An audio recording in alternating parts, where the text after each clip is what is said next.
মুসলিমরাই ওই ইসে আপনার ইন্টারেস্ট ফিল করছে, এবং তারা ওটার উপরে একটা মানে কি বলা যায়, একটা আগ্রহ, মানে একটা আস্থা আর কি নিয়ে আসতেছে, একটা আস্থা নিয়ে আসতে অনেকেই।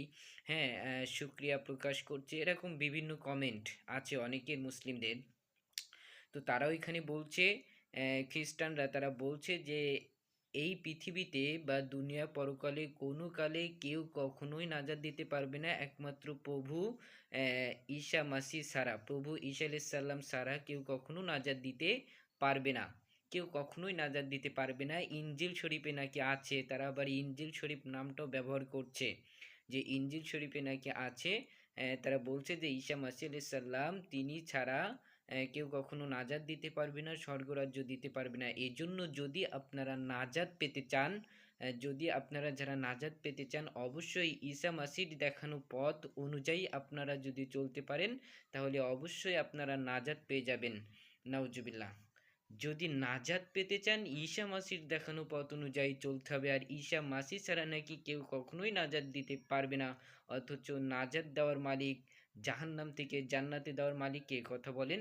কিন্তু অনেকেই মুসলিমরা দেখলাম তাদের কমেন্টে তারা বলছে যে না, অনেকেই বলছে ঠিক, অনেকেই বলছে আলহামদুলিল্লাহ, অনেকেই বলছে ভালো, ঠিক আছে, এইভাবে বিভিন্নভাবে কমেন্ট করছে। মানে তারা যেভাবে আরবি শব্দ চয়নগুলো করে, যেভাবে নামগুলো মেনশন করে তারা তাদের ধর্মটাকে প্রমোট করতেছে, অনেক মুসলিম এটা বুঝতেছে না যে তারা তাদের ধর্মটা প্রমোট করতেছে। তারা ঈসা আলাইহিস সালাম নাম বলেছে মানে উনি গলে গিয়েছে, ঠিক আছে, কিন্তু অনেকেই এটা বুঝতেছে না। এই জন্য আপনাদের সতর্ক করলাম যে নাজাত দিতে পারে শুধুমাত্র কেবলমাত্র আল্লাহ সুবহানাহু ওয়া তাআলা।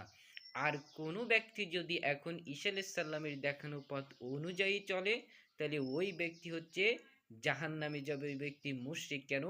ঈসা আলাইহিস সালাম এসেছিল নির্দিষ্ট একটি গোত্র বা জাতির জন্য, যেটা সূরা রাদের ভিতরে আল্লাহ সুবহানাহু ওয়া তাআলা স্পষ্ট করে দিয়েছে।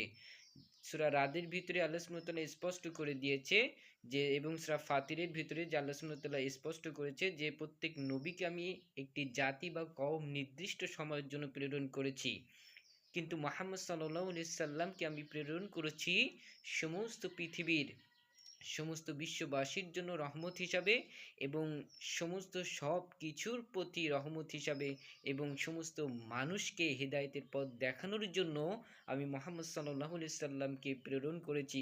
এখন কেউ যদি এটা মেনে নেয়, কোনো মুসলিম, যে ঈসা আলাইহিস সালামের দেখানো পথ অনুযায়ী আমাদেরকে চলতে হবে, সুবহানাল্লাহ, আলহামদুলিল্লাহ, অনেকেই কমেন্টে লিখছে এই ব্যক্তি গুনাহে কাবিরা করতেছে। কেন? কারণ এখন